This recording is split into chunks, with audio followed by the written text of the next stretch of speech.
The neighbor who called 911 over my kid's pool. It was a scorching July afternoon in our quiet suburban neighborhood in Charlotte, North Carolina, when my world turned upside down. I'm James Carter, a 52-year-old widower and landscape designer, raising my two kids, Lily, 8, and Noah, 6, in a modest home with a small backyard pool. 3 years ago, I lost my wife, Sarah, to breast cancer, and her dying wish was for our kids to have a place to make joyful memories. That pool, nothing fancy, just a safe, colorful oasis, was my promise to her. But then our new neighbor, Victoria Langley, moved in next door with her $2 million lakefront mansion and a vendetta that would shake our lives to the core. Why did she call 911 on my kids for swimming in their own pool? The answer will leave you speechless. Our neighborhood, Oakwood Estates, is the kind of place where people wave from their porches and kids ride bikes until dusk. My pool, surrounded by a sturdy fence and equipped with every safety feature I could afford, was Lily and Noah's paradise. Lily loved painting underwater scenes, her crayons floating in plastic bags, while Noah pretended to be a superhero, diving for imaginary treasures. Life was peaceful until Victoria, a real estate tycoon, arrived with her 9-year-old son, Oliver, and an attitude that screamed entitlement. Victoria didn't just move in, she announced her presence like a queen claiming a throne. At her Langley Manor grand opening, she stood on a stage in her backyard, spotlights blazing, and boasted about her 5,000-square-meter lake.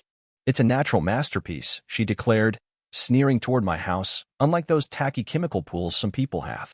The neighbors shifted uncomfortably, but I brushed it off. I was late to the party anyway. Noah had a fever, and I'd been tending to him. But when I met Victoria, her nose wrinkled as if I'd tracked mud into her mansion. "You're the landscaper with the pool, right?" she said, making pool sound like a curse. A week later, my neighbor Mrs. Thompson pulled me aside. "James, she built a $50,000 pool for Oliver, but demolished it because he wanted one like Lily's fun, with floaties and toys." I glanced at Oliver, standing alone by the punch bowl, clutching a notebook and staring at my kids splashing in our pool through the fence. The boy looked lonely, trapped in a world of wealth but craving friendship. Over the next few days, I caught him at our fence every morning, sketching pictures of kids swimming together. One day, Lily ran out and invited him to see her drawings. His face lit up, but Victoria stormed over, yanking him away. "Oliver Langley, you do not associate with those people," she snapped, her voice dripping with disdain. When I suggested the kids were just being friendly, she spun on me. "My son attends an elite academy. He's gifted. He doesn't play with ordinary children." The situation escalated 10 days later. Victoria barged into my backyard, holding Oliver's notebook like a weapon. "James, I'll pay you $50 a month for Oliver to use your pool." I set down my watering can, stunned. "This is our family's private space," I said calmly. "$100," she shrieked. "My son deserves it more than your kids." When I refused, her face turned purple. "That lake is an investment, not for swimming. It's too pristine." She tore Oliver's notebook in half, scattering drawings of happy kids and pools. "Your existence poisons my son's mind," she screamed, storming off. That night, I saw Oliver sitting in my yard, whispering to a teddy bear. "Mommy says I'm not worthy, but I just want to swim like Lily." I brought him juice and sat with him, my heart breaking as he whispered, "Mommy says if I'm better than Lily, she'll build a new pool, but I just want to be her friend." Fearing worse was coming, I installed security cameras around my property. Victoria's campaign intensified. She emailed our HOA about noise pollution from my pool, hired someone to measure decibels, and posted online about low-class neighbors ruining elite communities. Then Oliver's teacher, Miss Harper, called me. "James, Oliver's drawing pictures of crying kids by pools. His mother's controlling. She sued his last school for not being prestigious enough." That same day, I spotted a drone hovering over my yard, its camera fixed on Lily and Noah. Noah ran to me, tears streaming. "Daddy, why's the robot watching us?" The breaking point came during Noah's belated birthday party. 5 families joined us for a barbecue and pool games. Laughter filled the air as Lily taught her friends to float and Noah showed off his dives. Through my cameras, I saw Victoria filming from her window. At 2:47 p.m., she appeared at our fence, phone on speaker, screaming into 911. "Emergency. Children are drowning. No one's watching them." Every parent froze. I was in the lifeguard chair. 3 adults were in the pool with the kids, and safety gear was everywhere. The operator asked, "Is an adult present?" Victoria shrieked, "Yes, but he's irresponsible." My son has a $2 million lake but deserves this pool. He's gifted. These kids are public school nobodies. The operator, confused, said, "Ma'am, that's not an emergency." Victoria hung up, smirking like she'd won. Noah sobbed, asking if he'd go to jail. I hugged him, but inside, I was furious. 28 minutes later, police arrived. Officer Daniels, a veteran, surveyed the scene and checked our permits. "No violations here," he told Victoria. "False 911 calls are a crime, ma'am." She waved him off. "My ex-husband's a billionaire. You'll hear from my lawyers." I noticed Oliver behind her, clutching a new notebook, his face etched with misery. The next blow came Monday morning. A woman from Child Protective Services, Ms. Evans, stood at my door. "We received a report of child endangerment." My heart sank. She interviewed Lily and Noah separately while I waited in the kitchen, hearing Noah's sobs. "Please don't take Daddy. I'll stop swimming." After inspecting our home and pool, Ms. Evans softened. "Your kids are well cared for, Mr. Carter. But this case stays open for 30 days. Lily clung to me, whispering, "Are we going to be separated, Daddy?" That night, I saw Victoria drag Oliver across her patio, screaming, "You want to swim with those poor kids?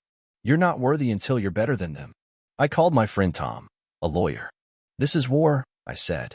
By morning, I backed up all my camera footage and created a timeline of Victoria's harassment. Tom arrived with a plan. "You can sue for harassment, false reports, emotional distress, defamation. But Oliver might get caught in the crossfire if this goes viral." I hesitated, but Miss Harper emailed me a drawing Oliver made, a boy behind bars, captioned, "When Mom wins." I knew I had to act. I told my tech-savvy friend, Mike, to compile the footage, blurring Oliver's face to protect him.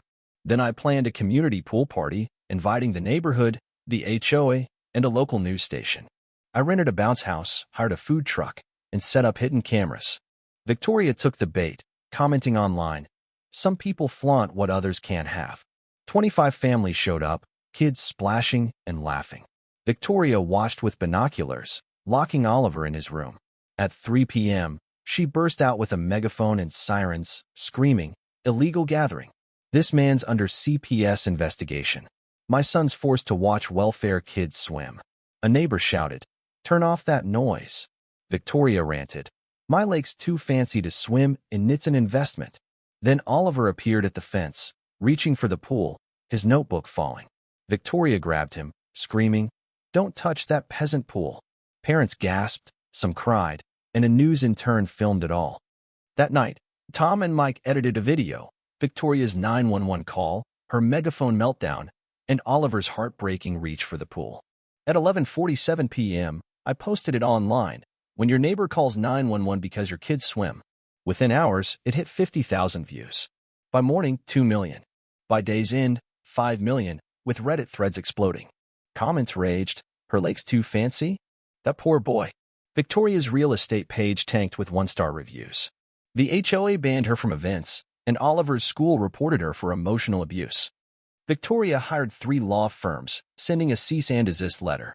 Tom grinned. "She's made it public record now." The trial was packed, media buzzing. Judge Thompson, a no-nonsense veteran, reviewed our evidence: the 911 audio, CPS's false report, the megaphone video, and Victoria's drone surveillance. Her lawyer claimed I discriminated against Oliver, but Tom countered, "It's private property."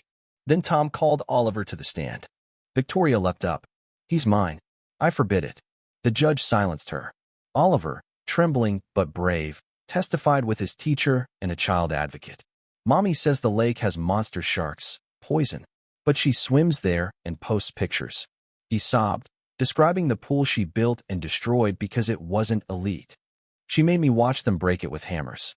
She said I don't deserve it until I'm better than Lily." He showed his notebook, documenting Victoria's threats to send him to military school in Russia. The jury was horrified. Victoria exploded. "He's lying. I spent $500,000 to create him. He's my investment." The judge ordered her removed. Tom played audio of Victoria screaming at Oliver, "You're a waste of my money. Should have left you in the petri dish." The courtroom wept. Judge Thompson ruled $150,000 in damages, a lifetime restraining order, criminal charges for false reports, and Oliver's immediate removal from Victoria's custody. As security dragged her out, she screamed about receipts and property rights. 6 months later, life had transformed. My pool became a community hub with Swim for All, teaching 500 kids to swim for free. Lily and Noah, after therapy, were joyful again. Lily teaching art, Noah guarding the pool's fun. Victoria lost her real estate license, sold her mansion at a $1.5 million loss, and fled to Florida, where she was sued for calling 911 over loud birds and wavy oceans. Her former lake is now a public lot, soon to be a community pool. Oliver was adopted by Miss Harper and her husband. At his first pool party, he swam with a pink flamingo flow tie, grinning ear to ear. "I like this pool better than the lake," he said. Later, he pulled me aside. "Thank you, Mr. Carter, for showing me what a real parent does. They protect their kids. I'm worthy because I'm a kid, and kids deserve to be happy." I hugged him, tears falling, knowing Sarah would be proud. As the sun set over our pool, kids laughing and splashing, I realized we'd turned a nightmare into a movement. Victoria's hatred became our ocean of love. But her story raises questions about bullying and injustice. Have you faced a Victoria in your life? Should people like her face harsher consequences, or is public shame enough? Share your thoughts in the comments. Let's debate how to handle bullies and protect our communities. Your voice matters.